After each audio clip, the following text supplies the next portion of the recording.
मंदिर 800 वर्षापूर्वीचं मंदिर आहे आणि स्वयंभू मूर्ती आहे. जशी पंढरपूरची मूर्ती आहे तशीच मूर्ती या ठिकाणी आहे. त्यामुळे पुण्यातलं प्रति पंढरपूर म्हणून आमचं हे मंदिर ओळखलं जातं. आणि स्वतः संत तुकाराम महाराजांचे या ठिकाणी अभंग कीर्तन या ठिकाणी झालेले आहेत.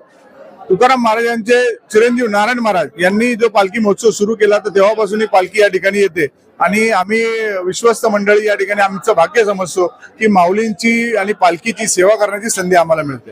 जसं तुम्हाला सांगितलं की संत तुकाराम महाराज स्वतः या मंदिरामध्ये अभंग कीर्तन गायचे. ज्यावेळेस तुम्ही बघितलं की पाचोडे विठोबा जवळ आहे, तुकाराम महाराजांचं वास्तव्य या नानापेठमध्ये होतं. त्यामुळे महाराज स्वतः या मंदिरामध्ये यायचे.